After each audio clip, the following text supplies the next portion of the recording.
Ladies and gentlemen, my name is Paul Heyman, and I serve as special counsel and the wise man to your tribal chief, Roman Reigns, the undisputed, uncontroverted, unquestioned leader of the Bloodline, the most dominant group in recent memory and in the entire history of WWE. The Bloodline has all the damn gold! For nearly 40 years, I have worked for, alongside, and even employed the absolute greatest superstars to ever do it. Just how dangerous do you want to live?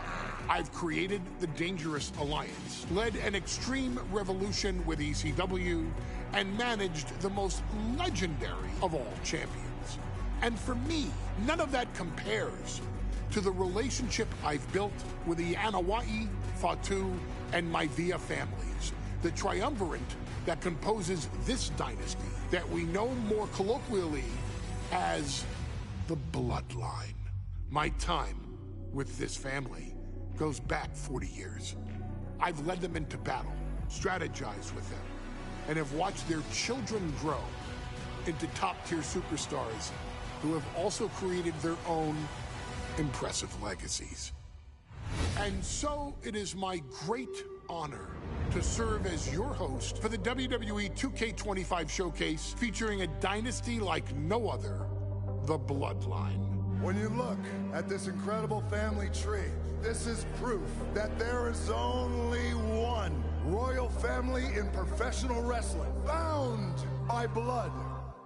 A blood bond forged between High Chief Peter Maivia and Amatua Anai Anoa'i, the father of Afa and Sika, the wild Samoans, created a force that has dominated professional wrestling for over 5 decades.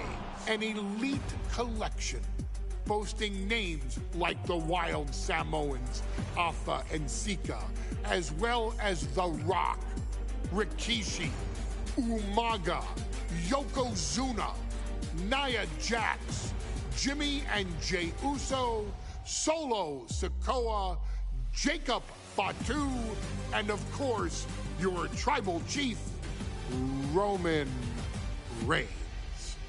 They've owned championships, filled arenas, packed stadiums, broken box office records, years and decades of dedication to the craft, perfecting their art with each passing generation, ultimately leading us to right here, right now, with the Bloodline having dominated WWE for the last half-decade. As your humble wise man, it is my duty to take you through some of the most ferocious battles featuring the greatest warriors in the family. Not everything goes according to plan, and this year we're going to give you a chance to right the historical wrongs and change history to bring more glory to the Bloodline.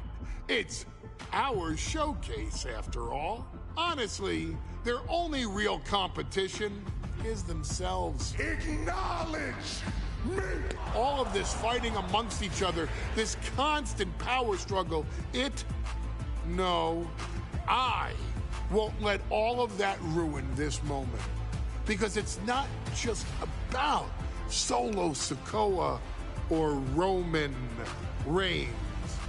It's not just about the Usos.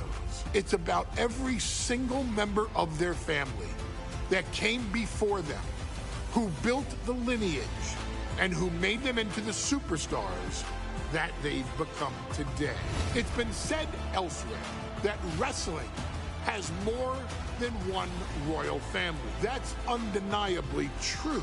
Also undeniably true is that for all of those other families, there's only one Bloodline dynasty.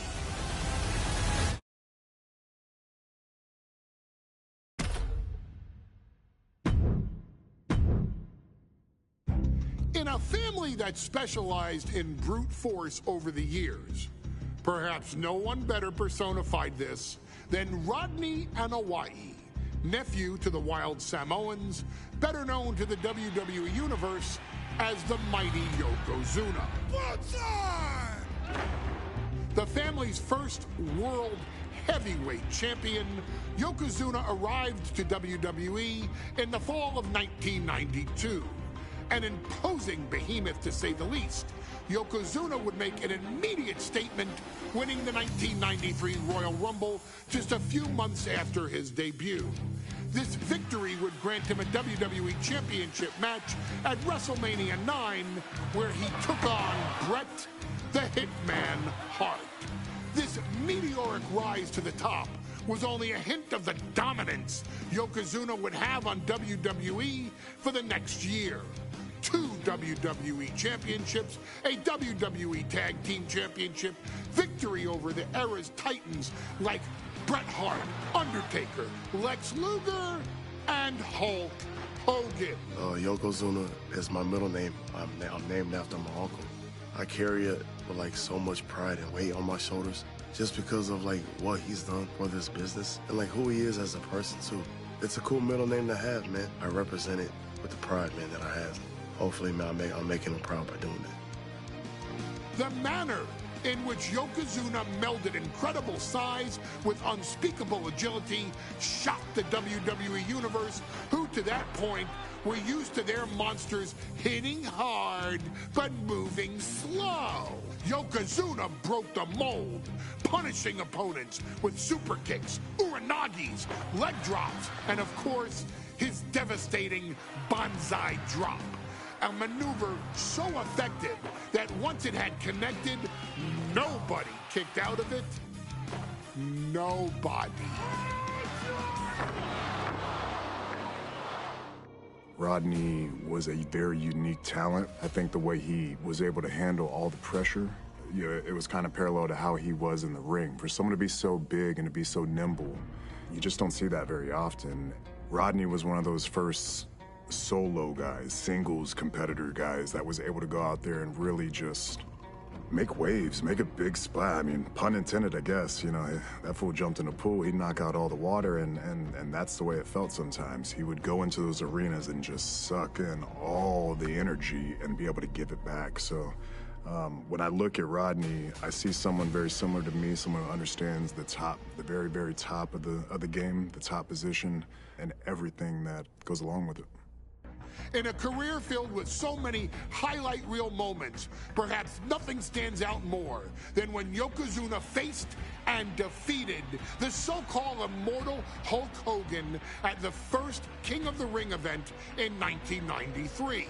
Looking to humiliate Hogan after the Hulkster stole Yokozuna's WWE Championship only 2 minutes after Yokozuna defeated Bret Hart for the title months earlier at WrestleMania 9, Yokozuna entered the ring totally focused on the task at hand. And on that night, he not only got revenge, but his victory would send Hogan packing from WWE for nearly 9 years. Hulk Hogan is finished. Many felt that Yokozuna had indeed killed Hulkamania. Now you get to possess the power of the mighty Yokozuna and deal out punishment to Hulk Hogan to walk out of the King of the Ring, a 2-time WWE champion. Showcase the ability and the agility that made Yokozuna a Hall of Fame performer and take Hulkamania down. Banzai. In this match, he can't become discouraged now. Yoko now, belly-to-belly slam. That's got to be the end of Hulkamania. Jimmy Hart trying to rally. And a kick out by Hogan with authority. Hulk Hogan's not done yet. Hulk Hogan is coming alive. Yokozuna back to his feet. Big chop to Hogan. And Hogan's starting to hulk up here. How many times have we seen this over the years? These massive strikes from Yokozuna having absolutely no effect on Hogan. Hogan fired up. Hogan's ready to go. Hogan feeding off the energy of all the Hulkamaniacs. And here comes Hulk. And Yokozuna being backed up to the ropes. Big boot! I can't believe Yokozuna's still standing. Hogan continuing to pour on the offense. A second big boot, but Yoko still on his feet. Don't let up, Hulkster. Keep swinging, keep firing away.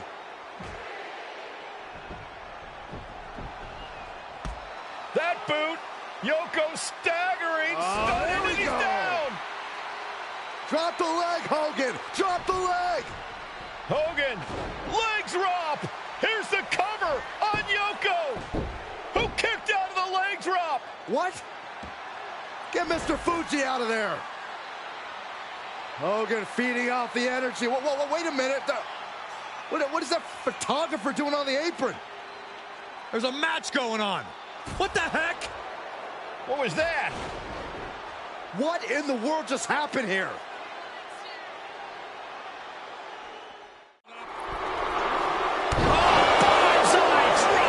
That might have just sealed the deal on us having a new champ.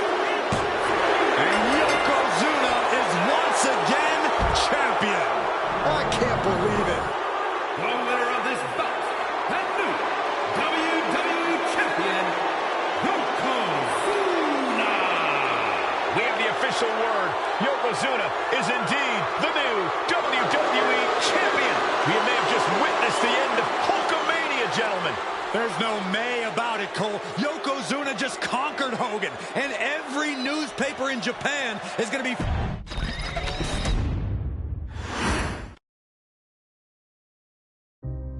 Our next chapter sees the showcase spotlight shine on an area in which the family built their legacy: tag team wrestling.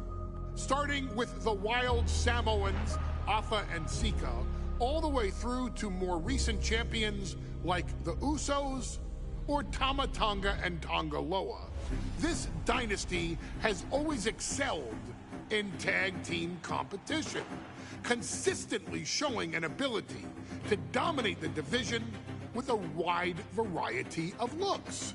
And the first team that we will look at, accompanied to the ring by Afa himself.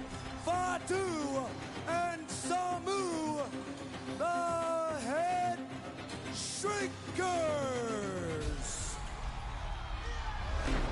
They put the fear in people's hearts. That's what the Head Shrinkers did back in the day. Second to none in that ring. You know, hard-nosed, battle-tested. They went for it every single night. More astute fans may also know that early in their journeys, Samu and Fatu were managed by me, Paul Heyman, then known as Paul E. Dangerously, and the SST, the Samoan SWAT team. The Samoan SWAT team is here. Vengeance is mine. Already an imposing force that early on, their future greatness was obvious to so many industry experts. Afa, more than anybody, knew he had the team on his hands, with Samu being his son and Fatu his nephew.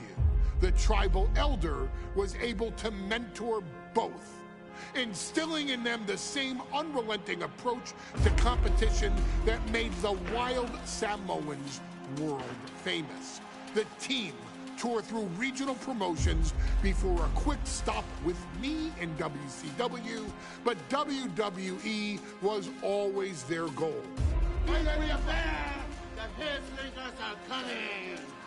Upon arrival, it was clear that the dynasty's next generation had indeed arrived, immediately drawing comparisons to their world-renowned predecessors.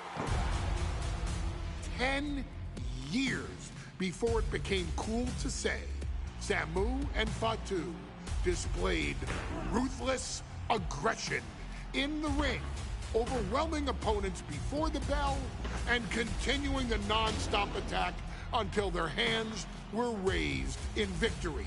Deceptively agile for men of their size, they brutalized the opposition with devastating dives from the top rope. The duo would eventually go on to capture the WWE Tag Team Championships in the spring of 1994, fulfilling the promise and carrying the legacy to even greater heights. At WrestleMania 9, the Head Shrinkers' one and only in-ring WrestleMania appearance saw them taking on Rick and Scott, the Steiner brothers. Be prepared, Steiner brothers. We're gonna give you a pain that you have never felt before. While I'm not one to make excuses, I am one to give opportunities to you, our expert gaming member of the WWE Universe. And so, today, you have the opportunity to make things right. WrestleMania 9, Las Vegas, Nevada. The Steiners performed at a near-perfect level that day, able to find every reversal and in the chaos emerge victorious. We are asking you to fix that. Stop them in their tracks and get the Head Shrinkers that WrestleMania victory you and I both know they deserve. But if you're not careful, you're going to find yourself reliving the very same memories that have haunted Samu and Fatu for years. Steiner lines, suplexes, Frankensteiners that will all bring your evening to a vicious, miserable end. Driven into the corner. That's a tag. Tag made. As we find ourselves surrounded by all this pageantry, do you think either of these teams is feeling the pressure of their first WrestleMania? I can tell. And there goes Steiner, sent outside the ring. Fatu like a one-man wrecking machine right now, cleaning house. Oh, look at this, the power by Scott Steiner. But the tag was made and Scott not aware. Big kick. Scott Steiner did not see the blind tag made by Samu. Oh, this is not looking good for Steiner. And this is what the Head Shrinkers do. Top-tier tag team wrestling.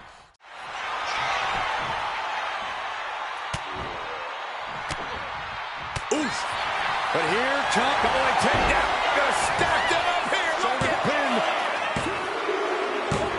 And the Head Shrinkers get the win. Here are your winners, Samu and Fatu, the Head Shrinkers.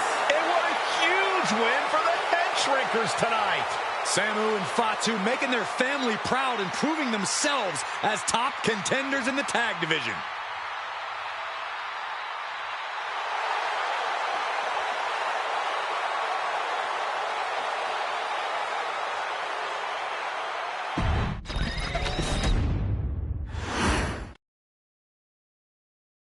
Hey, let's put this in the simplest of all terms. Dwayne "The Rock" Johnson is the biggest celebrity on the face of the planet today. Now, whether he's a blue chipper, the people's champion, or as we know him right now, the final boss, The Rock has always commanded all of the attention in the arena since the very first moment he made his WWE debut at the 1996 Survivor Series.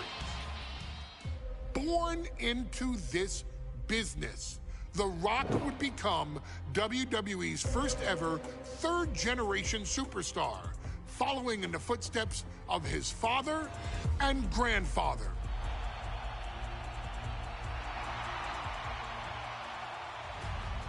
Who had competed in WWE rings before him. Dwayne had the huge responsibility. There's a legacy, and you have to take it so seriously. Even with incredibly high expectations, the Great One surpassed them all, along with the usual achievements if your name is The Rock. 2 Intercontinental Championships, 5 Tag Team Championships, 8 WWE Heavyweight Championships, a Royal Rumble victory, not even to forget the fact that The Rock once led an entire nation.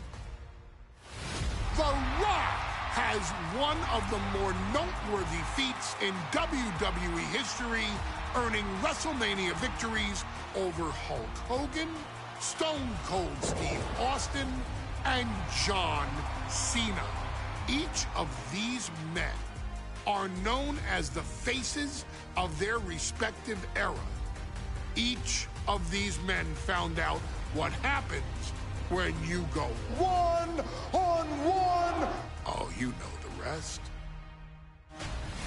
Of course, The Rock rivaled Stone Cold Steve Austin's popularity during the vaunted Attitude Era, tearing opponents down with rock bottoms and people's elbows while tearing them apart on the mic with cutting one-liners and catchphrases that are still recited to this day.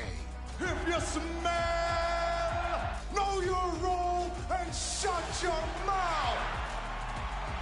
He ended CM Punk's 434-day title reign as WWE Champion at the 2013 Royal Rumble as well, after having only competed twice over the previous 9 years, displaying the always ready mentality and physical conditioning on which he has built his global brand. But you don't need me to rattle off The Rock's resume to you, now do you? Of course not. The man is an occasion unto himself. He has headlined the biggest events against WWE's most iconic superstars and has always found a way to, how does he put it? Layeth the smackdown on some jabroni's candy ass. I couldn't have said it better myself, although I think I may have just done that. But indeed, he has. On a Thursday night in February of 1997, The Rock, still known as Rocky Maivia, would find himself challenging for the WWE Intercontinental Championship. Only a few months into his tenure, he would be matched up against a face that would ultimately become one of his most familiar and hated rivals, Triple H, Hunter Hearst Helmsley. Seemingly overmatched by a more seasoned opponent, a youthful Rock would demonstrate all the traits that have come to define him in the years since. Tenacity, high IQ, and that legendary Samoan strength to ultimately surprise Helmsley and kick off the first championship reign for Rocky Maivia. It would be the first step of a journey that has ultimately led The Rock into the pantheon of WWE's elite. So now it's all in your hands. It's up to you to showcase the undying drive that makes The Rock the hardest worker in the room to deliver a shocking upset against the Greenwich snob himself. Guide The Rock to victory over Triple H at a very special Thursday, Raw Thursday, to give the first jolts to what would become the most electrifying career in sports entertainment. Taking flight, down with force. Consecutive high-risk maneuvers, and the pace of this match has certainly picked up. Maivia took to the sky and executed that high risk perfectly. I don't think Helmsley had that scouted at all. Hunter whipped into the corner, nobody home. Rocky hit hard. And now Hunter looks to take over this match. Helmsley muscling Maivia up to the top turnbuckle in a big right hand. Helmsley with something big in mind here for his challenger tonight.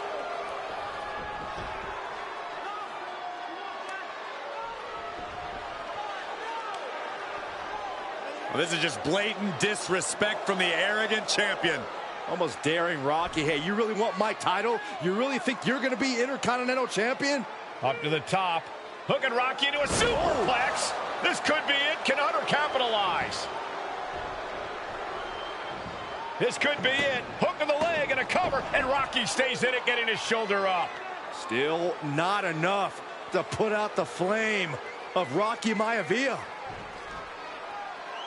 Hunter has to be asking himself, what else do I have in my arsenal And I think we may get our answer, gentlemen.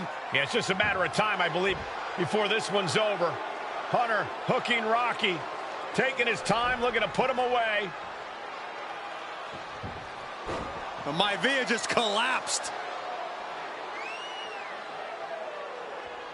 This just shows you how much damage Hunter Hearst Helmsley has inflicted on the challenger in this matchup. I think Maivia's done. Official might want to step in, call this one. The official checking on Rocky. Hunter Hearst Helmsley believes this is close to being over. Lifting him back up again. Rocky rolls through. Shoulders down. Rocky wins the title. Rocky Maivia has shocked Hunter Hearst Helmsley. Here is your winner and the new Intercontinental Champion, Rocky Maivia. We have a new Intercontinental Champion.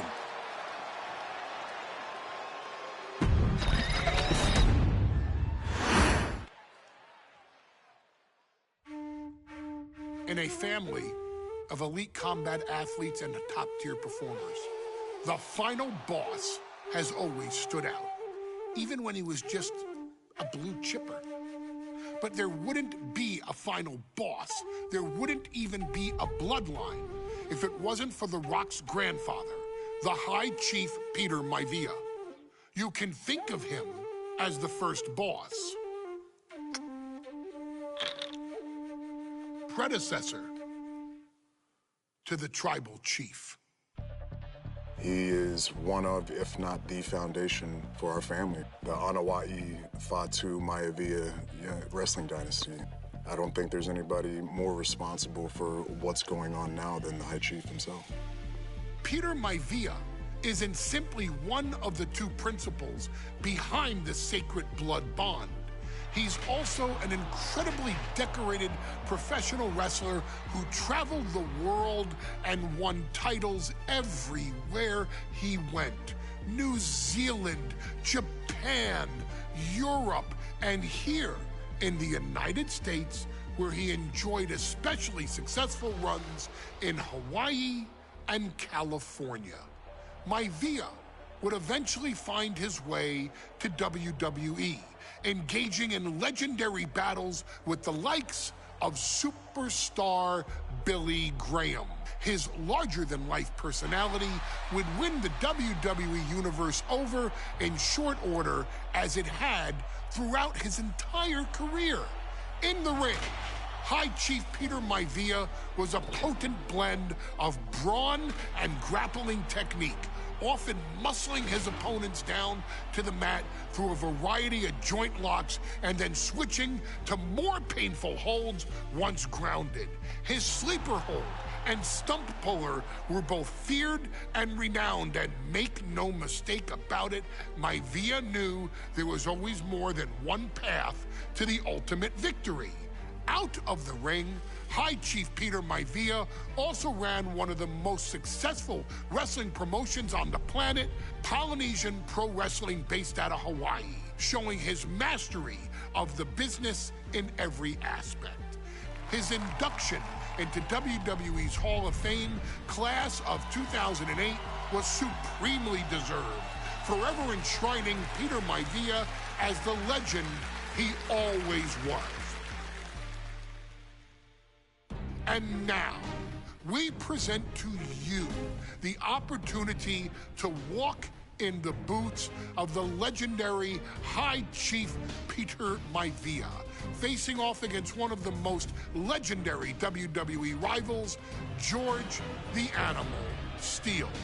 You will settle this score once and forever, and showcase the overwhelming strength of Peter Maivia, which has ever since remained as a hallmark for every single solitary member of this bloodline. Steele is no easy battle, though. He thrives in the chaos, one of pro wrestling's true madmen.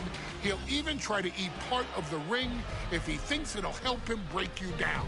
So do your best and honor High Chief Peter Maivia properly with a resounding victory.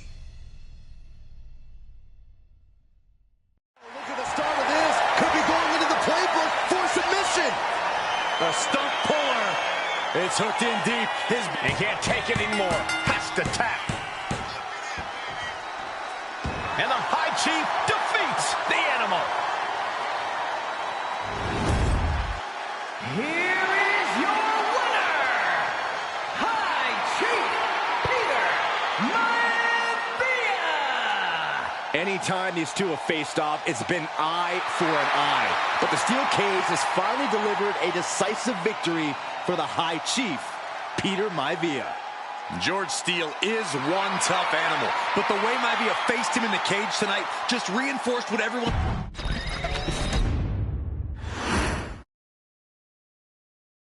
She's not like most girls. She's also not like most WWE superstars. Nia Jax, the reigning queen of the ring, is a reckoning, a force of nature that blitzes right through her competition. A cousin of The Rock, Nia Jax arrived in NXT almost 10 years ago with astronomical expectations. Undaunted, Nia Jax would dominate early opponents, finding herself competing for the NXT Women's Championship mere months after her debut. It did not take long for those running Raw and SmackDown to take notice. Well, our next pick, Nia Jax.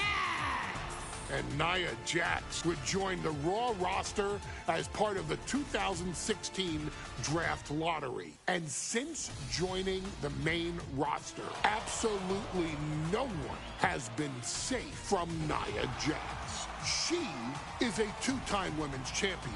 She is a two-time women's tag team champion. She competed in the men's Royal Rumble match in 2019, even getting an elimination while in the ring. Nia Jax looking to eliminate. She does. She's battled standouts like Charlotte, Bayley, and Becky Lynch. And all the while, she has left undeniable destruction in her wake. In the ring, she applies many of the same tactics that once benefited Yokozuna, even using her own version of the Bonsai Drop, known as the Annihilator. And just like its namesake, if it connects, your night is over. And Nia Jax remains driven for even more success, jumping at any opportunity to prove her dominance. This last year, that included entering into the 2024 Queen of the Ring tournament after earning victories over Naomi, Jade Cargill, and Bianca Belair. Nia Jax would fight her way into the finals, taking on former NXT Women's Champion Lyra Valkyria. Valkyria built a lot of momentum, defeating Dakota Kai, Zoe Stark, and Io Sky to punch her ticket into the final at the Queen and King of the Ring. With an obvious game plan, Lyra would look to stick and move, avoiding the colossal attacks of her opponent. Unfortunately, as often happens when competing against Nia Jax, Lyra made one miscalculation, and that error in judgment provided Nia Jax with the opening she needed to annihilate her competition. This is your opportunity to crown the first queen in Bloodline history. Make Lyra suffer. Make her regret ever entering your ring. Showcase the otherworldly power that forces an entire roster to cower in your presence. Because when you're an irresistible force like Nia Jax, resistance is futile.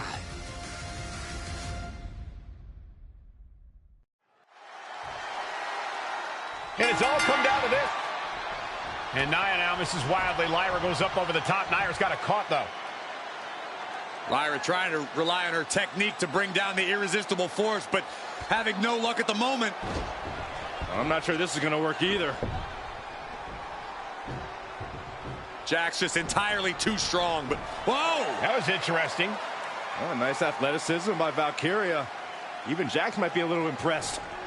I wouldn't go that far, Saxton. Here comes Nia, just imposing her will on Lyra Valkyria. Again, Lyra showing how resourceful she is, applying the sleeper to Nia Jax. Lyra tried to hold on.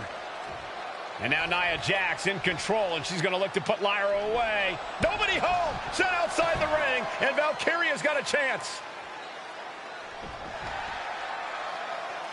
Huge window of opportunity. Right now for Lyra, Valkyria to strike. Lyra may actually pull this off. Lyra may become queen. Lyra has the power. Crashing down. Samoan drop. Nia Jax is doing whatever she wants. Each Samoan. Valkyria crushed in the corner by Jax. Squashing Lyra in the corner, and the beginning of the end may be near. And Nia now, with Lyra on her back, going to climb up to the second rope. This is a scary situation for Lyra. Oh, look at this. Maybe not. No way. There's no way. Oh, my. Oh, no. Good night. Annihilator. Here is your winner and the new Queen of the Ring, Nia Jax. What a victory to the brand new Queen of the Ring. Nia said she would do it, and she backed up her claims. And now the Chief Content Officer of WWE and Triple H going to come in to congratulate Nia Jax, officially crown her the Queen of the Ring. Absolute dominance by the new queen.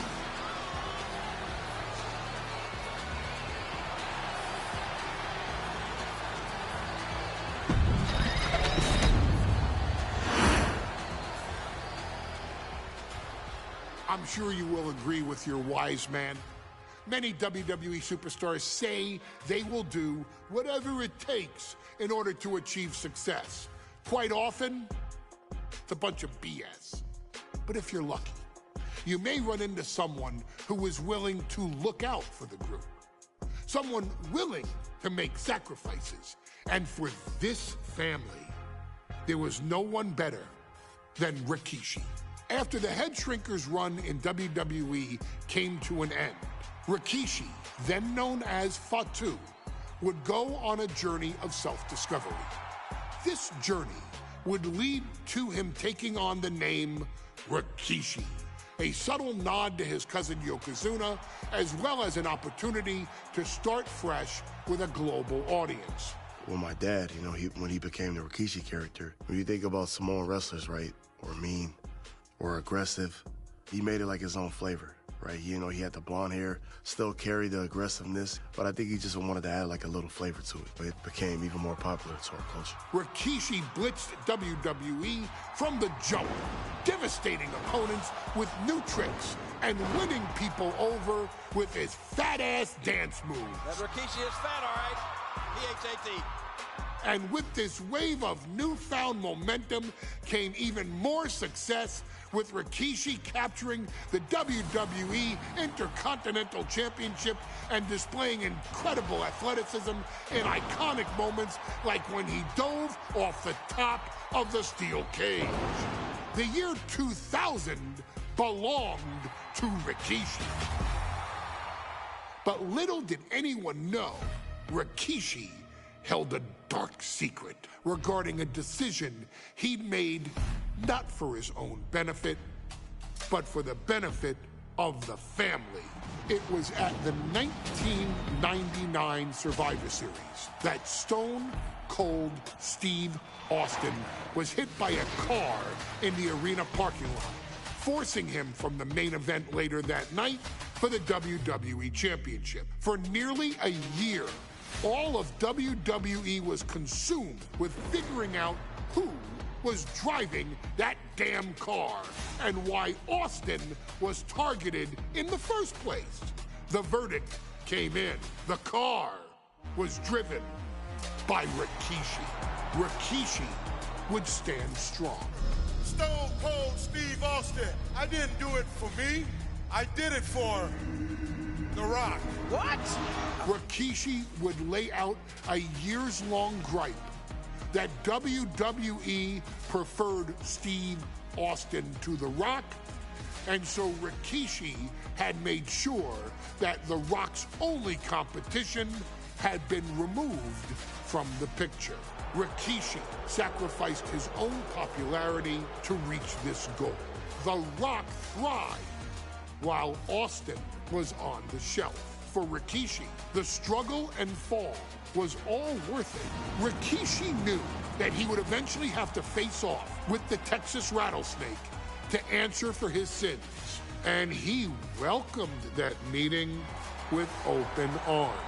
What Rikishi was unprepared for was for WWE to stack the deck entirely, looking to make Rikishi pay for taking out their golden goose. Stone Cold Steve Austin was allowed to drive his truck directly to the ring and was generally given the freedom to do whatever the hell he wanted in the name of revenge. We are going to make things right.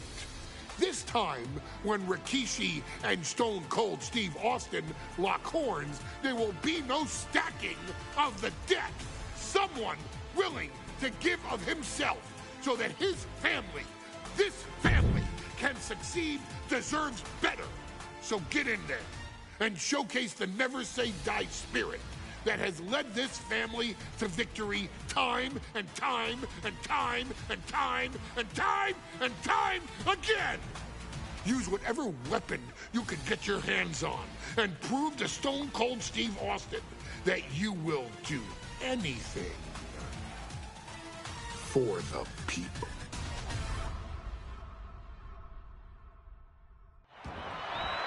Stepping out of the ring here, Rikishi feeling like he has a job to finish tonight. A career and Stone Cold's to bring to an end. And though The Rock wants nothing to do with this altercation, we have to mention the sadness. Austin and Rikishi trading heavy artillery on the outside, and here comes the Rattlesnake. Stone Cold Steve Austin fired up and revenge on his mind. You got to think about how bad Austin has wanted this ever since Survivor Series last year. Been dying to get his hands on Rikishi. All of that venom, all the vitriol inside of Austin being unleashed on Rikishi right now. Remember, this is no holds barred. Anything goes. Austin has Rikishi down. The Rattlesnake is red hot. And do you hear this capacity crowd? They want more from Stone Cold. All but he wants to see Rikishi get beaten down like a pile of human filth. Back in the ring soon. And Rikishi slows Austin down with a thunderous right. Austin's in trouble. And now steel chair. Oh, and Austin, he just averted disaster there. And now Austin gonna deliver the punishment with the steel chair.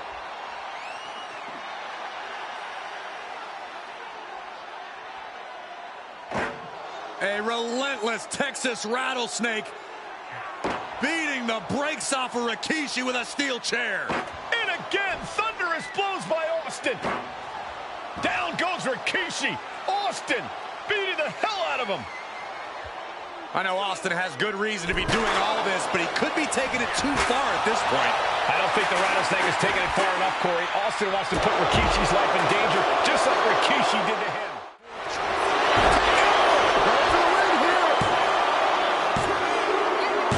Rikishi somehow defangs the Rattlesnake.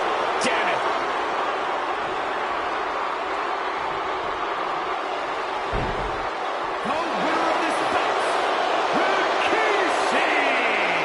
This is not what many of us expected to see. We wanted to see retribution, but Rikishi was too much of a monster for Stone Cold tonight. The vitriol that consumed Rikishi powered him to finish the job and leave a battered Austin in his rear-view mirror.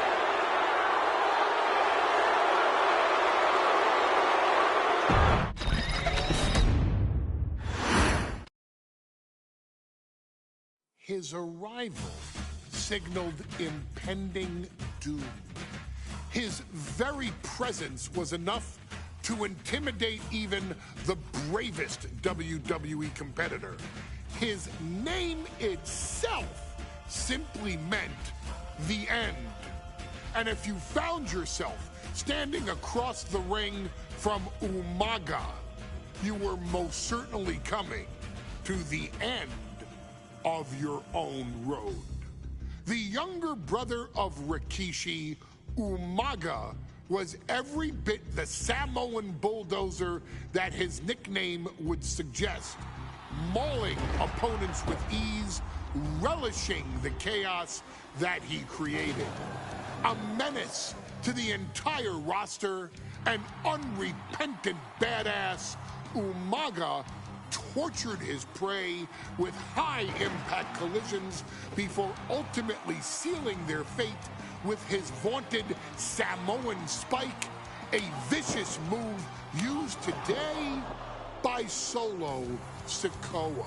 Inside the ring, man, he was just a complete monster. Anybody that stood in front of him, he was going to wreck him no matter what he had to do. He was just a crazy, wild Samoan.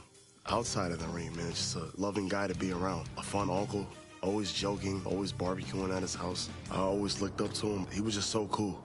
Perhaps an unheralded aspect of Umaga's game was his mastery of mental warfare.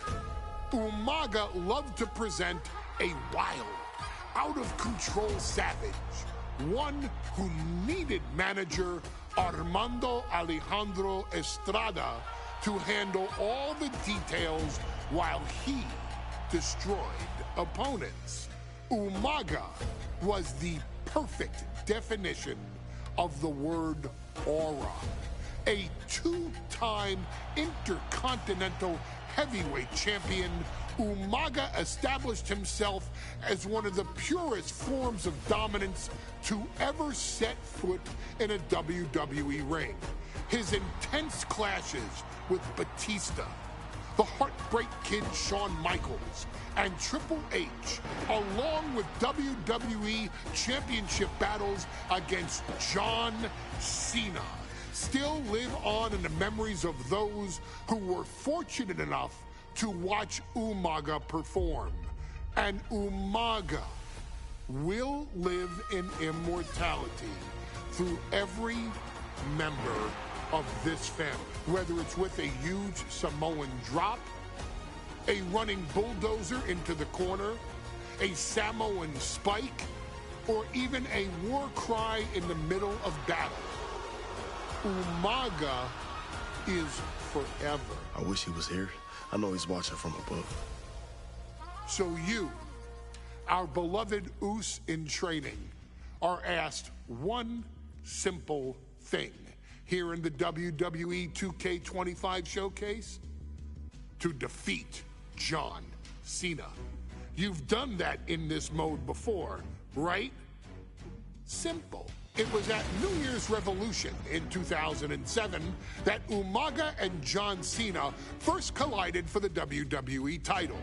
Umaga appeared to be too much for Cena in the minds of many pundits. Undefeated in WWE some 9 months after his debut, and things were going very well for Umaga. Until they weren't. Umaga would see his undefeated streak end by, of all things, a damn roll-up after rushing directly into the outstretched shoes of John Cena. 1 second of luck allowed John Cena to escape the inevitable, and now it's on you to fix it. Head into that ring. Showcase Umaga's cruel brutality and get Umaga the WWE Heavyweight Championship victory that he should have gotten in the first place. I assure you, my dear friend, Armando Alejandro Estrada will make sure nothing else goes wrong if you take care of business inside the ring.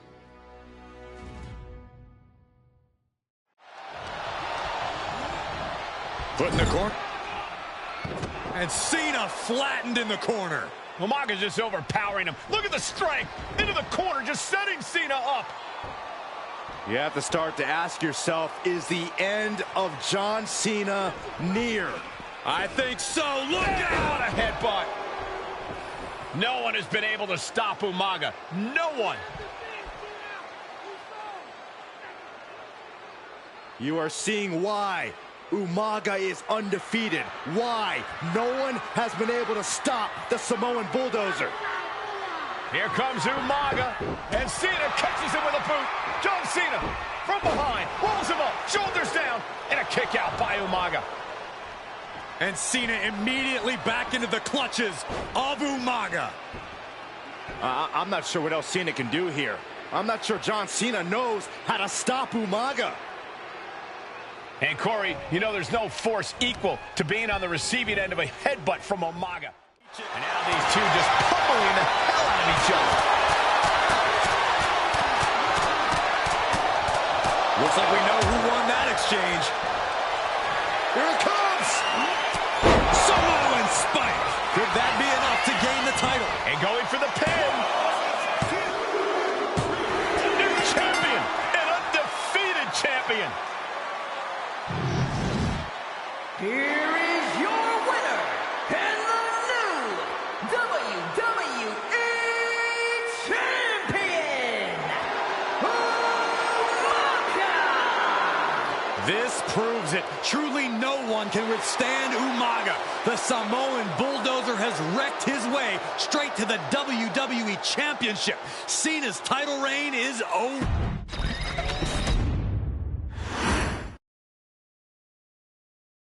Hey, in WWE, things move really fast. If you aren't present in the moment, it can feel like a year goes by in only 2 or 3 minutes. That's why you always have to make time to make sure that you check. Hold on. Did I just hear myself say 3 minutes? Stop. Can you believe I'm actually doing Eric Bischoff's shtick? In the early 2000s, few words sent a shudder through the roster like the words 3 minutes, summoning the fearsome duo of Rosie and Jamal, collectively known as the 3-minute warning. Initially hired by the aforementioned Raw general manager Eric Bischoff to interrupt anything he didn't find to be entertaining. You're just not entertaining me. 3 minutes are just about up.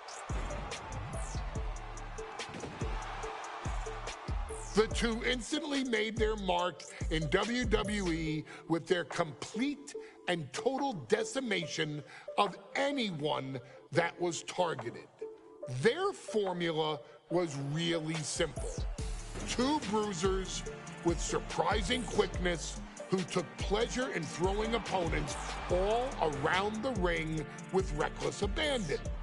And the trail of bodies left in their wake remains a testament to their devastation.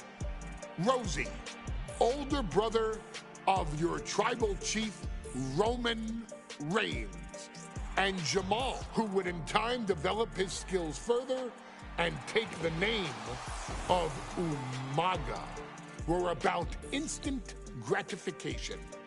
They treated matches like a race, seeing how much damage they could fit into the shortest time possible. The 3-minute warning with my brother and my cousin, it was just one of the coolest gimmicks of all time to me. It was catchy, you know what I mean? Like, you kind of knew what was happening. And I feel like we all remember when the 3-minute warning hit for the first time. You know, the whole Den TV area just lit up. Every match was a train wreck, as the two would use their size to overwhelm most opponents, coupling that with incredible tag team maneuvers to increase the carnage to its maximum levels. That approach, maximizing damage while minimizing time, was a 3-minute warning signature. The team itself saw its run in WWE last for a little over a year, but in that time managed to make such an impression with the WWE Universe that it still resonates today. They are proof of the impact anyone can make if they capitalize on their opportunities, as 3-minute warning did every single time. It was a short-lived gimmick, but it was a really cool gimmick, and I just think it shows the versatility of, hey, if you need us to go out there and tell you a Broadway story, I'll cover 2 hours if you like. But if you need us to come out in 3 minutes to make an impact, we can do that too. But you gotta be really good to be thrown in there with the very, very best in the industry. I'm getting all pumped and proud, for my brother and my cousin right now, just thinking about it. Here in the WWE 2K25 showcase, we have selected another team that embodies the same mindset in Akam and Razor, the AOP. Similar to Jamal and Rosie, these two look to inflict the most pain in the most efficient manner. Like 3-minute warning, AOP happily dispatches when summoned. Like 3-minute warning, AOP features 2 Goliaths who will hurl your body from pillar to post before finally bringing it all to a most painful conclusion. It's up to you in this Extreme Rules contest to beat the AOP to the punch and showcase the Wrecking Crew approach that made 3-minute warning the premier bruiser squad in all of WWE. And don't worry, we will give you more than 3 minutes to make that fact perfectly clear. As a matter of fact, take your time and enjoy dishing out the punishment. The superstar has control. Driving them down to the canvas. And what's next? From the middle rope. What a splash from the middle rope. Forget it. AOP, Rosie and Jamal survive Extreme Rules. Here are your winners, Rosie and Jamal. 3-minute warning. Gotta give it up to 3-minute warning. In a contest between 2 of the most badass squads we've ever seen, they were the tougher competitors. Yeah, but AOP certainly made 3-minute warning earn this win. Just think about all the carnage we witnessed here tonight.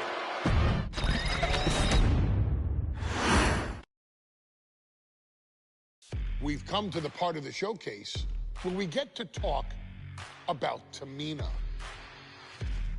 Ever since walking in WWE, shoulder to shoulder with the Usos, Tamina's alliance with this dynasty has never been in question. I remember watching Monday Night Raw, and I seen Tamina debut with my brothers. It was a pretty cool, dynamic, right? 2 of my brothers and Tamina. Together, Tamina and the Usos helped each other navigate through a trial-filled first year in WWE, making sure they all survived together. In later years, Tamina has formed alliances with both Naomi and Nia Jax, honoring this family's connection. While Tamina has looked to create her own name in the industry, she has never missed a chance to acknowledge her place in this family either. Trained by Afa and Sika, the wild Samoans, Tamina was instilled with the same instincts that have carried each member of this family to wrestling glory. Her in-ring approach is similar to many in the Bloodline. Quick striking, high-impact attacks, and smothering holds. As capable with a super kick or a big splash as anyone else, Tamina has maintained a remarkable level of success in her WWE career. A constant contender, Tamina has competed for the Women's Championship on many occasions. She's also held the Women's Tag Team Championships along with 9 separate reigns as the 24/7 champion. Tamina has proven capable in any environment against any opponent.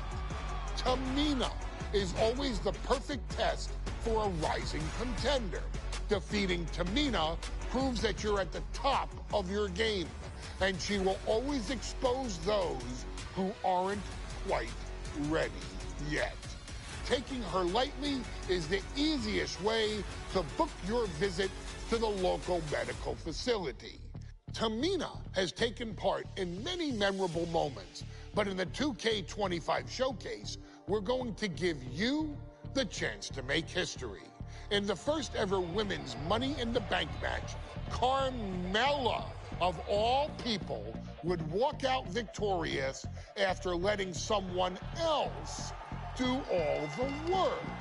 Tamina, Becky Lynch, Natalya, and Charlotte Flair were all robbed of a great opportunity that night by Carmella.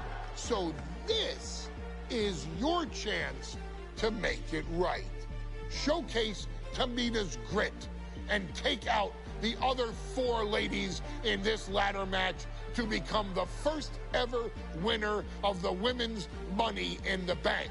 Carmella might still sneak out with the win, but if she does, she's doing it on her own, because we're not allowing anyone else at ringside for this match in our showcase. Powerful contact by Tamina. Here we go. Ladder set up in the middle of the ring. Nice reversal by Charlotte Flair. Charlotte driving Tamina, and both tumble to the floor. Both women crashing down hard. The Queen, Charlotte Flair, the first to her feet, surveying the situation. Oh, my. Climbing Tamina into the steps. Well, you are seeing a heightened level of aggression, heightened level of intensity from all these competitors because of the stakes involved. Guys, where's Charlotte going? And Flair looking to up the ante now from the top. Oh, my goodness, taking out everybody. The Queen rising to the occasion. What you just saw is why we say Charlotte is genetically superior. Let's see if this is right for the picking. Gonna try and unhook it now. Victory is literally within reach. The whole match is literally in the palm of their hands. Tamina. That's it. Tamina has the briefcase. Tamina is Miss Money in the Bank. The winner of the Money in the Bank contract and the first ever Miss Money in the Bank.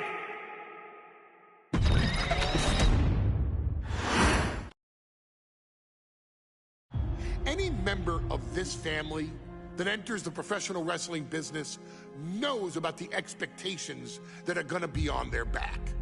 They know about the prestige that their very name carries. They know that those who came before them have accomplished so much. Bearing the weight of those legacies can prove to be way too much for almost anyone. But that was never the case for Jimmy and Jey Uso. Jimmy and Jey Uso looked to be stars from the very start, constantly evolving their look, style, and offense as they progressed in their careers. Face paint and war dances would fade away, and the two would embrace the day one-ish mentality, looking to punish opponents and send them to the Uso penitentiary. The Usos are 8-time WWE Tag Team Champions. The Usos have main evented WrestleMania after initially fighting for a mere spot on the card. The Usos were the premier team of the 2010s. The Usos are the greatest team of all time. Jimmy and Jey are poetry in motion, each knowing what the other is looking to do next, each using every bit of savvy they gained growing up in professional wrestling to keep their edge. And sure, in recent years, it's been difficult between the two. Jimmy did cost Jay his match at SummerSlam against your tribal chief, Roman Reigns. After months of the anger building between the two, Jimmy and Jay ended up as the first two entrants in the 2024 Royal Rumble match, bringing things to a head. But even that moment wasn't enough to settle the issue, and so they would fight again at WrestleMania 40. Jey Uso truly became main event and found his inner yeet, even adding another tag team championship with Cody Rhodes as his partner. As your wise man eventually would suffer as well, Jimmy found himself betrayed by Solo Sikoa and unceremoniously dumped out of Solo's version of the Bloodline. When Jimmy and Jay are a tag team, they are pure art. They are the reason for the resurgence of tag team wrestling's popularity over the last 15 years. And perhaps, oh, perhaps, their grandest moment came during the 2017 Hell in a Cell, when they would lock horns with perhaps their greatest opposition ever, The New Day. From July to October of that year, the SmackDown Tag Team titles would change hands 4 times between the two teams, both looking for ultimate bragging rights. The Usos' connection as twins always gave them an upper hand with most teams. But the New Day had their own trick, utilizing the Freebird rule to allow any 2 of the 3 members to compete in any match. Jimmy and Jay could never know for sure who the opponents would be, with a different game plan needed for each iteration. With nothing clearly settled after 4 months, the New Day would offer to defend inside Hell in a Cell, and the Usos gladly accepted. We've seen the Usos showcase tag team wrestling at its most beautiful. Now we want you to showcase the brutality that exists within Hell in a Cell. Big E and Xavier Woods are going to use everything at their disposal to take you down. But you've been down since day 1. Now it's time to force the New Day to realize there's nothing wrong with them being in second place, and there's nothing that's stopping you inside Hell in a Cell.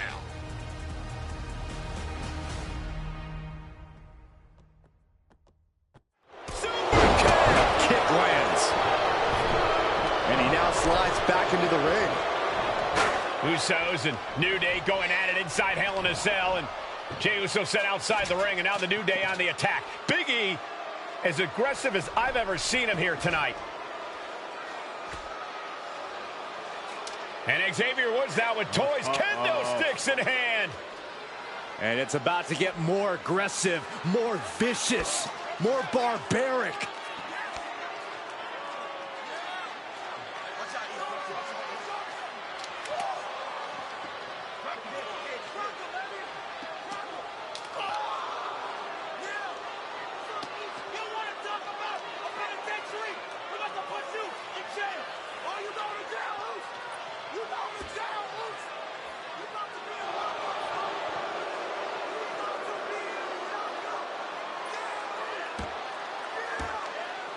I've never seen this vicious of a side from the New Day.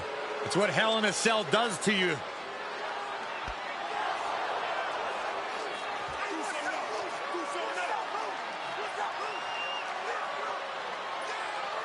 Oh, now with the kendo sticks, Xavier Woods unloading.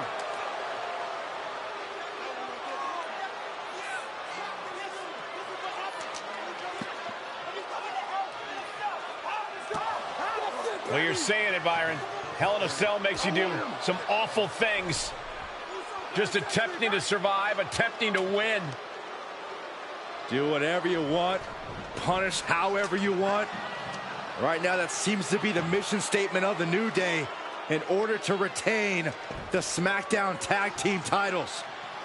And that's what it's about, proving you're the best in one of the most insane environments in WWE today.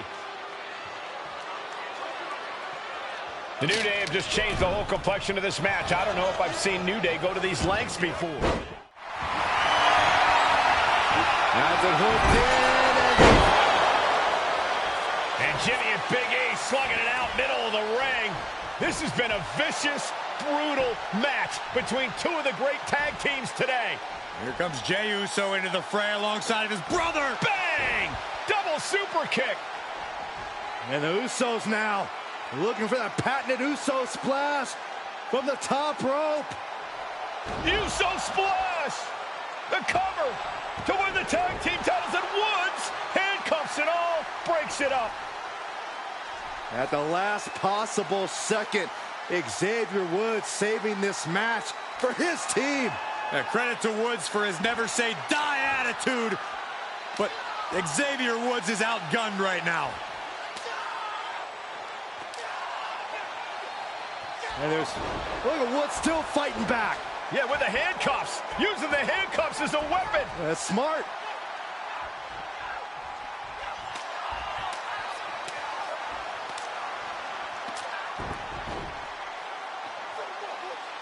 And Woods now down. And trying to still fight back. What heart from Xavier Woods.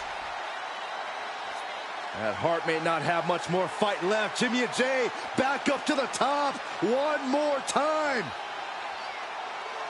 Uso splash in stereo. The cover. The Usos win the tag team titles. Here are your winners and the new SmackDown Tag Team Champions, the Usos.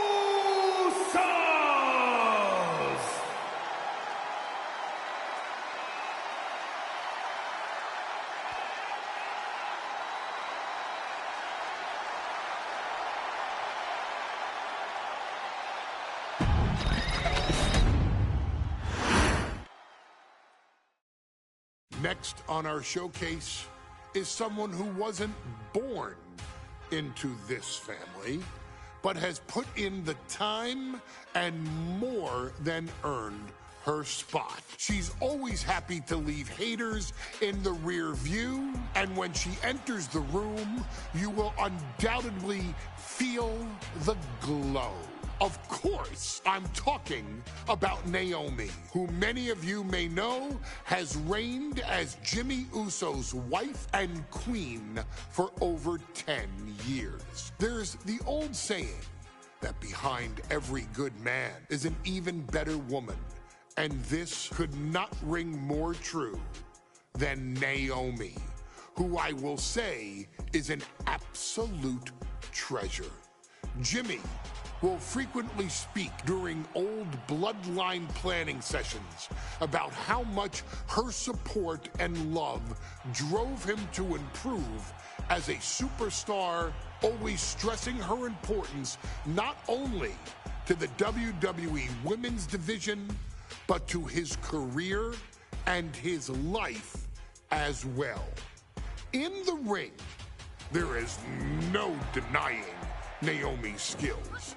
The former women's tag team and two-time SmackDown Women's Champion has the mental tenacity to push through the toughest part of any match and possesses breathtaking physical skills. Naomi uses her dancing background to constantly innovate with her offense, resulting in some of the most beautiful moves you will ever see, unless you're on the receiving end of them. Naomi is an inspiration to so many of our younger members of the WWE Universe, showing a new generation that anything is possible if you just put in the work and never stop believing in yourself. Naomi has battled against the very best in the women's division, taking on foes like Charlotte Flair, Bayley, Shayna Baszler, and Io Sky. My favorite moment of Naomi was when she won the title in her hometown, Orlando, at WrestleMania. To compete against that caliber and maintain the level of success that Naomi has for her entire WWE career is something worth, shall I dare say, acknowledging. Naomi has even teamed with fellow family member Tamina through the years, proving the family you choose can often be the most important. And in true Uso fashion, Naomi shows an unrelenting desire to win, to achieve greatness, and to dominate her opposition. Many mistake her smile as a sign of kindness, but they quickly realize their mistake as Naomi unleashes a flurry of kicks, flies at them with moonsaults from all angles, and then ties them up in knots. Naomi is having fun, but Naomi is never playing. And now, we take you back to the 2020 edition of Super Showdown, which saw Naomi challenge Bayley for the SmackDown Women's Championship. Unfortunately, a ridiculously lax referee decided it was just fine for Bayley to basically do whatever the hell she wanted. Bayley's, oh my gosh, she's trapping Naomi's legs in her shirt. And Naomi wound up suffering an embarrassing loss after Bayley used wardrobe to her advantage. Well, Bayley, we can pretty much guarantee that trick won't work again. This is your chance to help guide Naomi to a third SmackDown Women's Championship, and to do it by defeating one of the greatest competitors WWE has ever seen. Your wise man has nothing but respect and admiration for Bayley's abilities, but those abilities are eclipsed by Naomi's extraordinary trinity: smarts, strength, and aerial attacks that should give all of you everything you need to get the win and the title.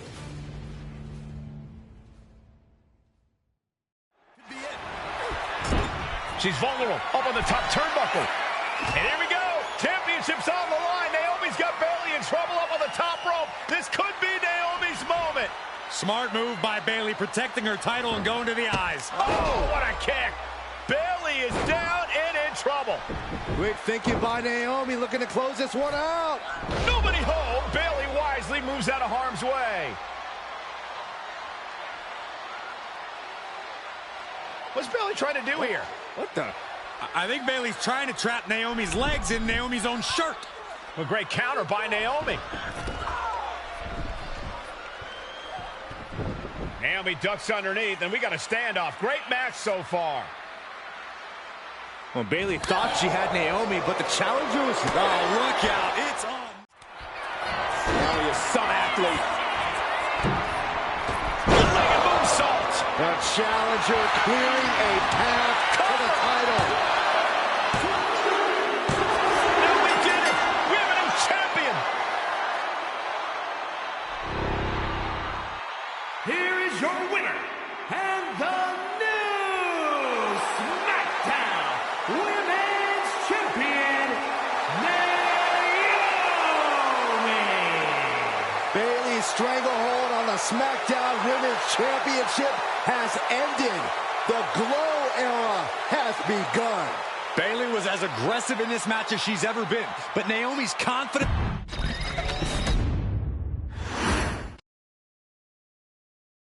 Ladies and gentlemen, if it weren't for the next two superstars in our showcase, none of this would be possible. Because without Atha and Sika, without the Wild Samoans, there truly is no dynasty. while it was their father who made the blood oath with High Chief Peter Maivia, it was Afa and Sika who built the family up, training generations of relatives, all with the single goal of becoming the best professional wrestler on the face of the planet. And while the two would together be WWE Hall of Famers, based solely on their work as trainers and cultivators of the next generation, their in-ring successes only add to their immortality.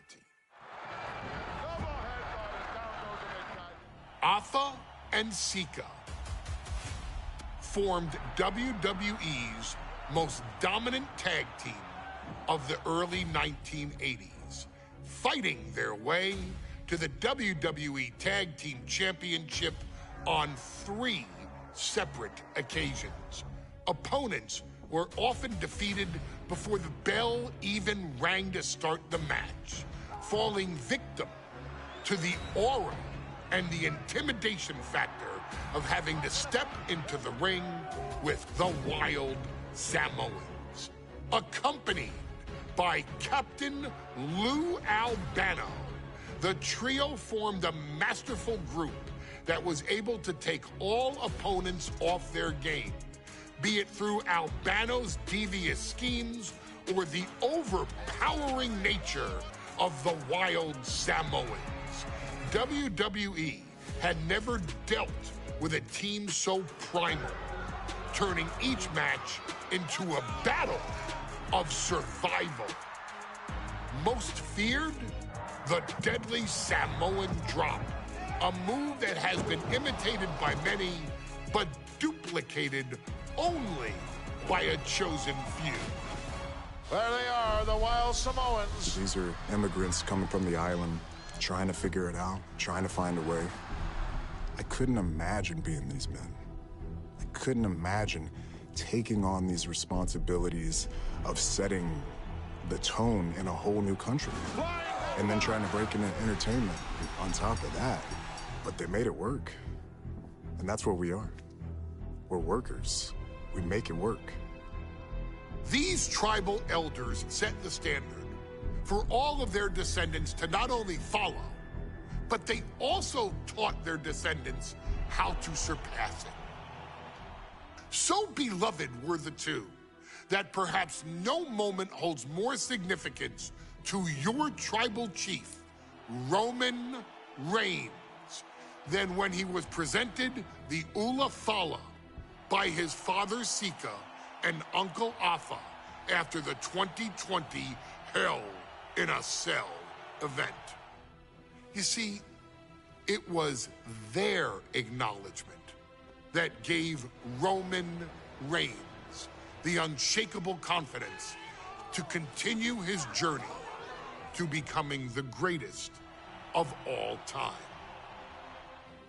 The utmost respect, love, and gratitude for those men. Because if my father and uncle don't do what they do, we're not here.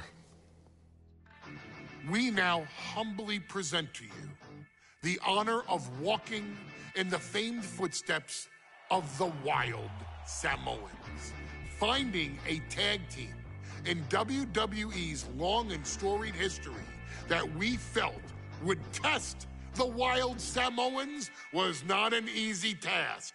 But then, a thought came to your wise man.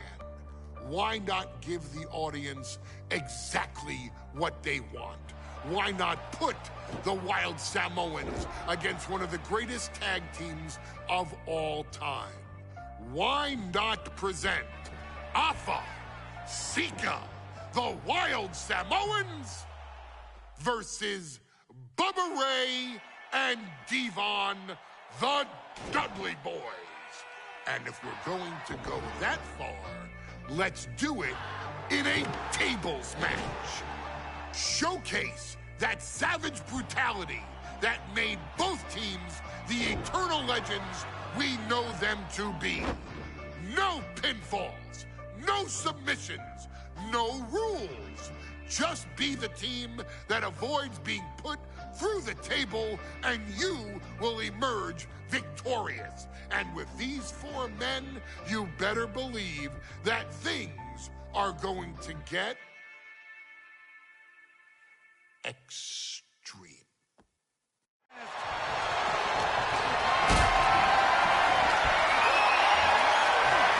Oh, whipped right into the post. Sika just beat the Dudley boys at their own game.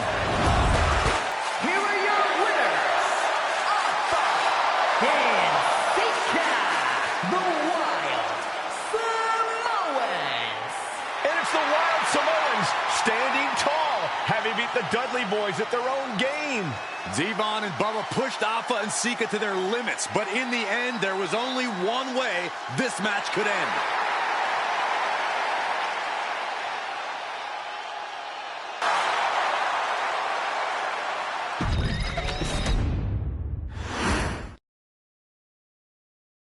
From the very moment he arrived as the enforcer of the Bloodline, Solo Sikoa has taken every brutal, savage element of his predecessors and refined them into a near-perfect smashing machine.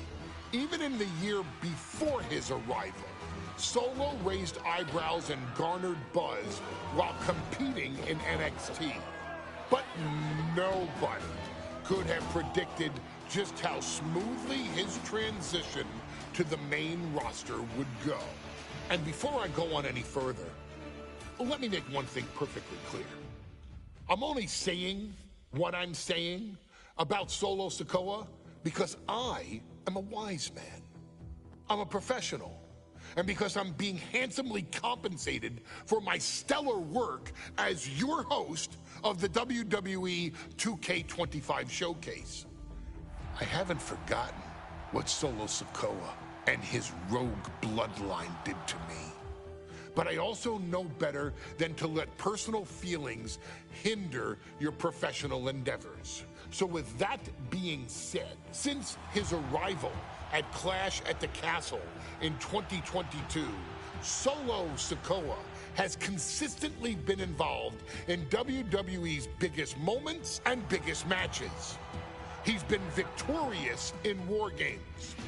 He's repeatedly enforced the Bloodline's will to maintain Roman Reigns' status as undisputed WWE Universal Heavyweight Champion. I brought Solo in as an insurance policy. Solo was here to protect me. Solo was here to maintain the promised land. He's violent.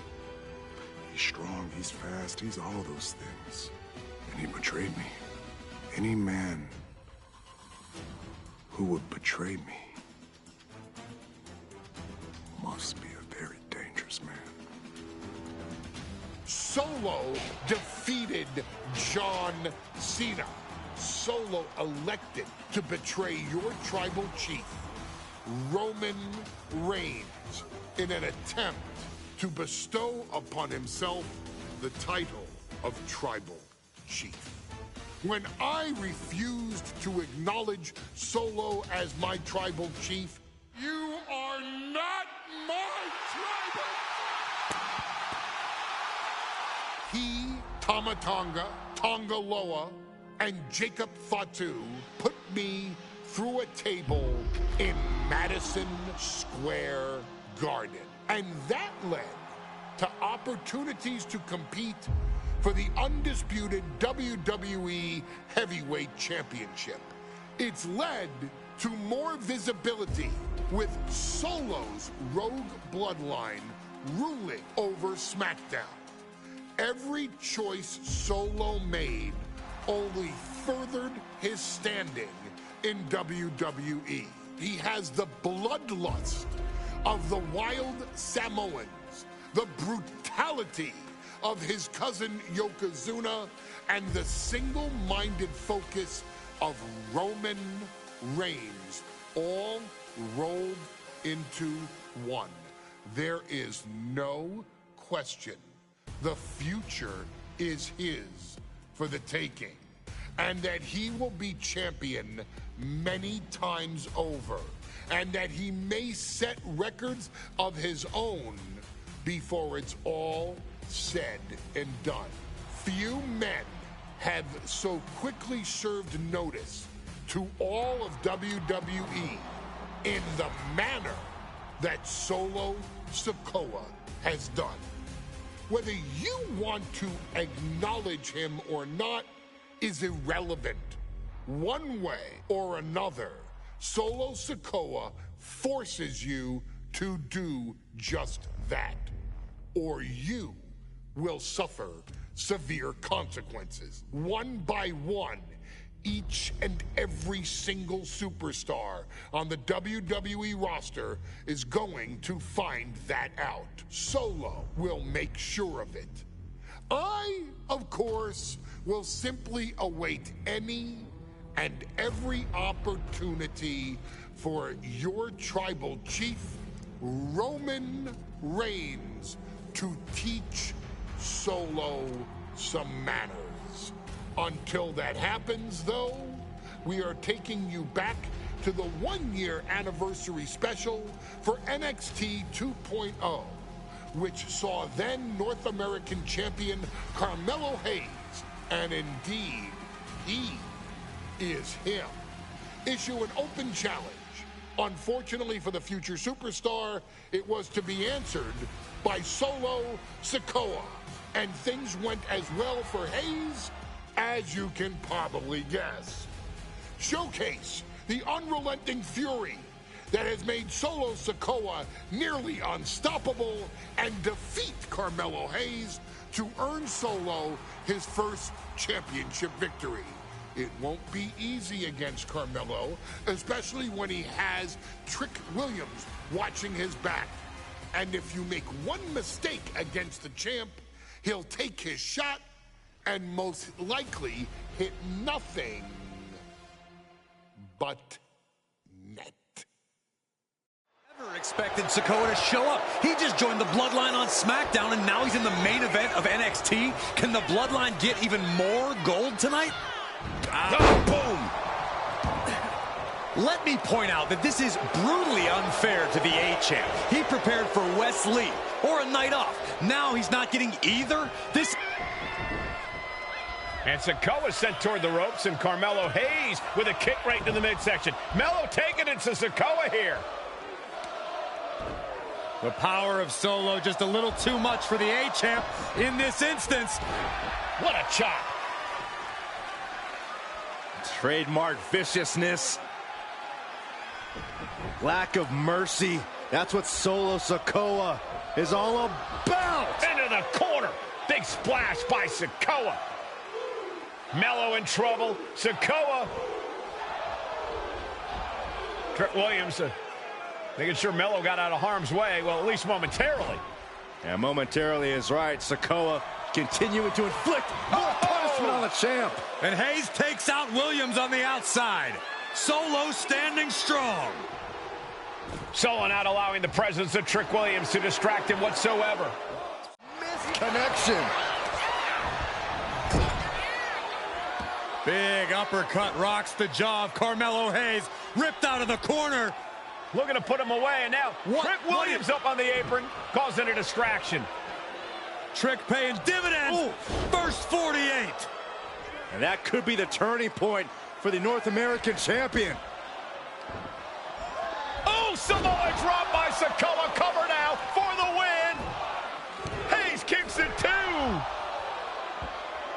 And Williams once again on the apron. You can see how concerned Trick Williams is that Carmelo Hayes' championship hopes, might be fading away. Super kick drops Williams. Hayes picked out of the sky. Spinning Solo. Is that it for Carmelo Hayes? Trick is out. Carmelo is dazed. Here's your chance, Solo. The title could be yours. Power of Sikoa. Oh, nice. Schoolboy from behind. Cover. Sikoa is the new champion.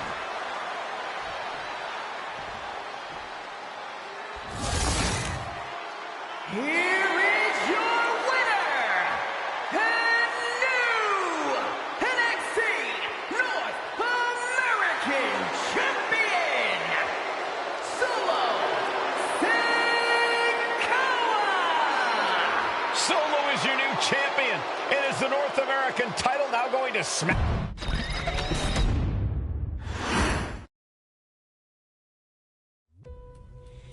I ain't doing this one. We can have all the fun we want with these video games and this showcase and these fantasy matchups like Alpha and Sika versus Bubba Ray and Diva. But I'm not doing shtick about Roman Reigns and Seth Rollins.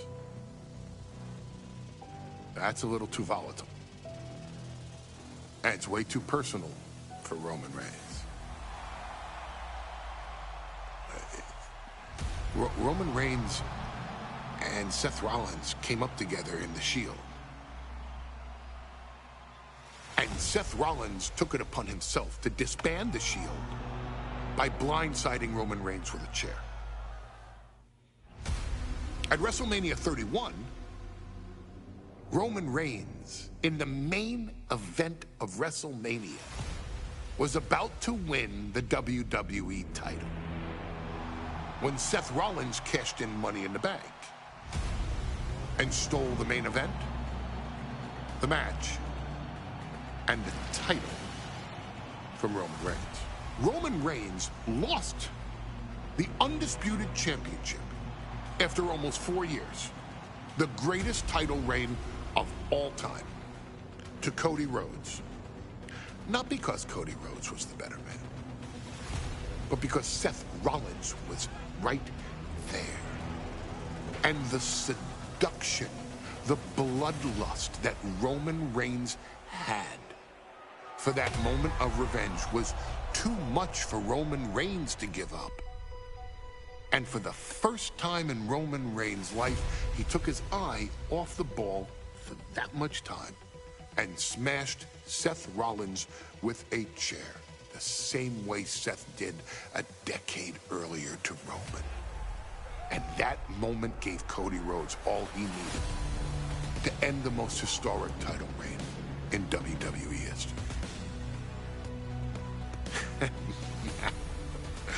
I'm supposed to do shtick about Roman Reigns versus Seth Rollins for a showcase? I mean, it's smart, because the next time Roman Reigns steps into the ring with Seth Rollins will be the last time Seth Rollins steps into a ring. Next time Roman Reigns gets his hands on Seth Rollins, you won't have your architect anymore. You won't have your visionary anymore. You won't have your revolutionary anymore. You will have your tribal chief, Roman Reigns, but you'll never again have Seth freaking Rollins. Roman Reigns will put an end to Seth Rollins in WWE. And then the only way you'll ever be able to see Roman Reigns versus Seth Rollins will be in the WWE 2K25 showcase. Roman Reigns versus Seth Rollins from the 2022 Royal Rumble. And that's not a prediction.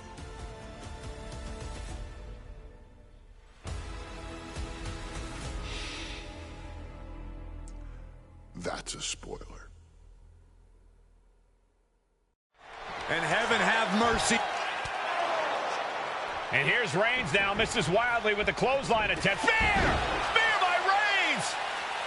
Roman Reigns from out of nowhere with a spear!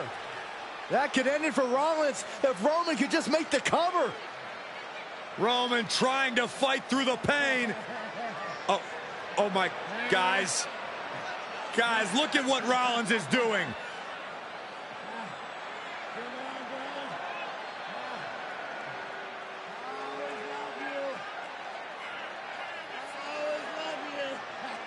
After all these two have been through, Rollins wants that Shield fist bump. Reigns shaking it off as Rollins continues to try to play mind games. Yeah, but that may have triggered a litany of emotions within the Tribal Chief. Reigns unsure of what to do.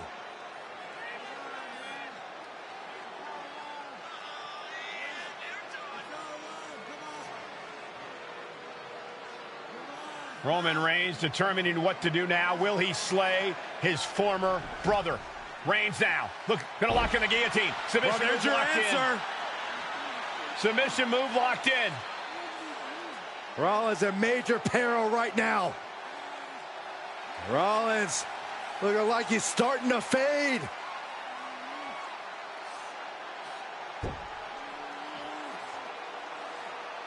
Seth trying desperately to make it to the bottom rope. I'm not sure he can make it, Corey.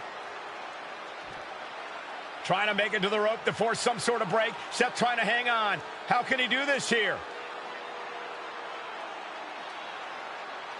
Is Rollins going to tap here? What's Rollins going to do? Is he going to tap out? Well, he makes it to the rope. Reigns has a 5 count to break the hold.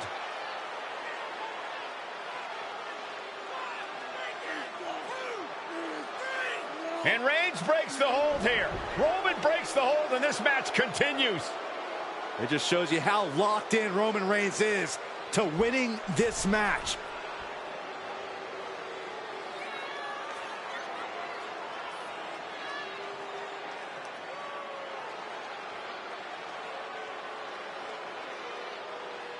Rollins just motionless now. Placing him in the corner here. Reigns delivers a Superman punch. Not down yet. That is the spear. Perfect execution by the champion. The pin. And Reigns retains the title. Here is your winner, and still the Universal Champion,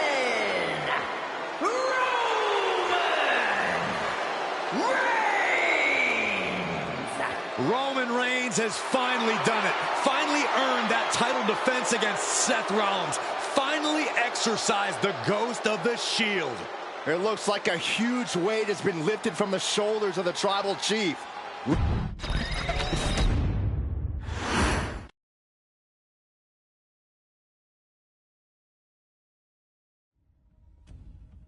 I'm the last guy to knock a revolution. I've led a few of those, you know. I admire revolutionaries. I respect evolutionaries. They are the lifeblood of the bloodline. So when Solo Sikoa seized the moment and became the tribal chief in Roman Reigns' absence, I didn't like it. I don't even think I respected it. But something deep down in me admired it. That took some forward thinking. I'm the chief now! Now we all know what happened when the OG bloodline, led by Roman Reigns, faced the new rogue bloodline, led by Solo Sikoa, in the War Games. But there was a discussion here while planning the WWE 2K25 showcase that has me, your wise man, admittedly a little intrigued. What if War Games was limited to only OG bloodline, no honorary uses, versus Solo's rogue bloodline, no honorary uses? It's 4-on-4 Roman Reigns. The Usos, Sami Zayn, versus Solo Sikoa, Tama Tonga, Tonga Loa, and the most dangerous new competitor WWE has ever seen, the Samoan werewolf Jacob Fatu. What happens then? This is your moment to determine who is the real Bloodline. This is your moment to determine who is the only Bloodline. This is where the Bloodline's legacy and the Bloodline's future is in your hands.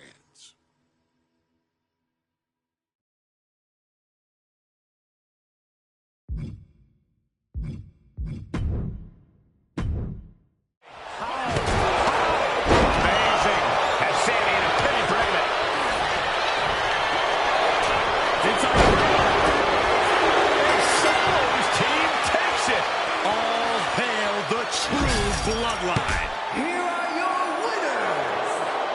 Solo Sikoa, Tamatanga, Tonga Loa, and Jacob Fatu, the new Bloodline. You want to know which version of the Bloodline is superior? Well, there's your answer. Solo's crew prevailed inside War Games. These four men are true family. Each of brutality, the original Bloodline team just takes everyone aside. He's thinking he can end it here. Meanwhile, here's Sami Zayn. Kicks that. Oh my goodness. Reigns. Reigns put a stamp on this one. Jay is out. That is it. 2. And Team Roman wins War Games. The new Bloodline has fallen. Your winners, Roman Reigns. Okay, a little bit out of character for your wise man, but that was a little bit difficult for me to watch. Seeing this family splinter into two groups, fighting against each other, it breaks my dark heart. But they're all grown men, and you settled the issue. Now let's give Solo credit. Forming Team Solo was, of course, his usual backup of Tama Tonga and Tonga Loa, the sons of Haku, feared as one of the baddest men to ever walk planet Earth. Along with them, the Samoan werewolf, Jacob Fatu, son of Tama, also known as TK All Day, the Tonga Kid, another fearsome competitor from WWE's golden era. But did you know that Haku and Tama once comprised one of WWE's most impressive tag teams? Haku had been considered family by the Dynasty for years on end, and his teaming with Tama, brother of Rikishi, solidified this for eternity. The Islanders were a formidable test for any tag team in WWE in the late 1980s, competing against teams like the Hart Foundation and the British Bulldogs. Initially fan favorites, the two would embrace a more hard-nosed approach and even teamed up with WWE Hall of Famer Bobby the Brain Heenan, finding even more success. The team flawlessly merged aerial excellence, martial arts mastery, and some good old-fashioned Islander grit. Perhaps their most infamous moment saw them actually dog-nap Matilda, mascot of the British Bulldogs, showing that they were willing to do literally anything to throw opponents off their game.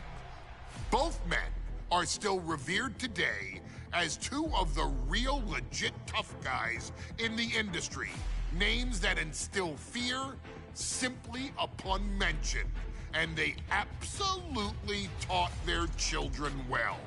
Tama Tonga and Tonga Loa both loved to slowly brutalize an opponent in the traditional Haku style, while Jacob Fatu hurls his body at opponents from all angles with reckless abandon, much like Islander Tama in his TK all-day heyday. For their inclusion in the 2K25 showcase, we find the Islanders in a dream match, taking on another team that has mastered the air, ground fighting, and has their own brand of swag that keeps opponents guessing at all times. Ladies and gentlemen, I'm talking about the Street Profits. Montez Ford and Angelo Dawkins have put together one hell of a run in WWE, and the perennial tag team champions are going to find themselves in an unfamiliar setting, taking on Haku and Tama in a best 2 out of 3 falls match.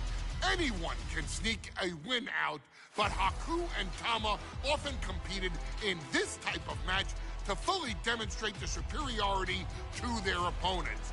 And you can bet that they're out to do the same thing to Angelo and Tez. So get out there and showcase the tag team mastery that the Islanders used to terrorize their opponents. Lift your party cups and take one last sip for the Street Profits. And don't worry, no one will hold you responsible for the damage you and the Islanders caused them, because I assure you, the Islanders can handle the smoke.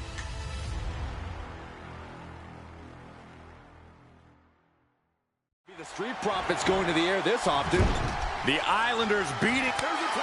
The Islanders make the tag. Haku and Tama planning something big here. Sabat kick drops their opponent.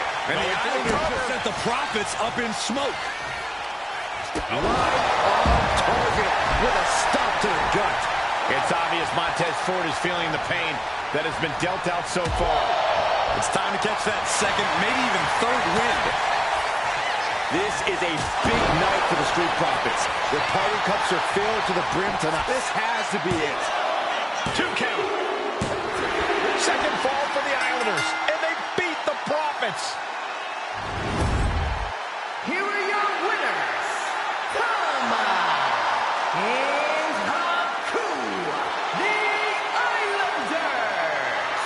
What a matchup. The Islanders met the Street Profits at every turn in the air and the ground. This loss is going to hurt Dawkins and Ford for a long time. Look, we saw tremendous tag teams do what they do best, but only one could win. And the Islanders stepped up and got the job done. Tama and Haku.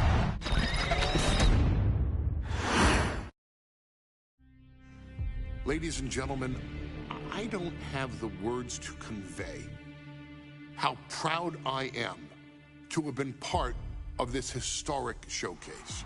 Having worked alongside this family, this bloodline, for so many decades, reliving moments that I got to experience firsthand has been a privilege of the highest order. Introducing you to WWE legends that I hold in such high esteem, and also spotlighting the modern day greatness their descendants have provided you in recent years, all to pay tribute to the greatest wrestling family I have ever known, has truly been my privilege. To be successful in this industry is a 1 in a billion chance. To see one bloodline continuously pump out superstar after superstar, champion after champion, generation after generation, is a testament not only to the skills they possess, but also to the work they put in to become absolute masters of their craft. And it cannot be stated any other way. This dynasty, this family, this bloodline has mastered every single solitary aspect of professional wrestling. And by reliving their magnificent history, you've begun your path of mastery as well. You've conquered former champions, righted some very egregious historical wrongs, survived war games, and even settled the question as to who the true tribal chief really is. You've unlocked WWE legends who are now ready to unleash their special brand of offense on current WWE superstars who didn't think they'd ever have to face these classic competitors like Haku or the Wild Samoans. It wasn't easy, and you definitely had to get a little pussy along the way. But you showed that bloodline spirit and determination, and now you stand at the top of the mountain. On behalf of WWE and the 2K families, we all thank you so very much for playing. And on behalf of every fan of this beautiful performance art known as professional wrestling, we thank you, the Anoa'i, Fatu, and Maivia clans, for decades of entertainment and generations of pure brilliance, for creating greatness with your hard work and sharing it with all of us so freely. Before we go, we do have one last surprise for you at home. Now that you've showcased your skills and earned a spot as an honorary Uce, it's time for you to choose who rules your WWE universe as the Tribal Chief. Is Roman Reigns still your Tribal Chief, or have you thrown in with the attempted coup by Solo Sikoa? Do you want to see Tamina finally rule over everyone, or is it TK all day, every day, don't you say? Regardless of who you choose, you've earned the right to acknowledge your Tribal Chief.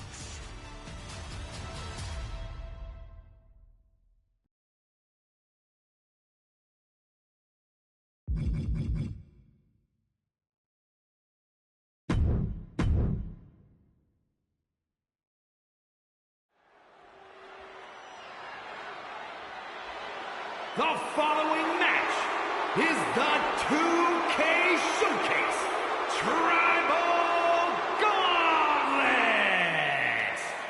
The winner of this match will be acknowledged as your Tribal Chief. The rules of the match are as follows. 2 superstars will start in the ring. When one superstar is eliminated, a new superstar enters. Eliminations can occur by pinfall, submission, disqualification, or countouts. The match will be won if the first entrant eliminates all other entrants in the match. There. Getting that shoulder up now is huge. Alpha is in a daze. It could be over soon. I don't know if Oh my goodness. Unreal athleticism from Jacob Fatu. That can be Alpha's demise. What an incredible match and win for Jacob Fatu. The winner of this match, and officially your Tribal Chief, the Samoan Werewolf, Jacob Fatu. The battlefield was laid out. The gauntlet was fierce. Pain will live tomorrow, scars will remain for life, but in this family, you will rule your own kin from a seat at the head of the table.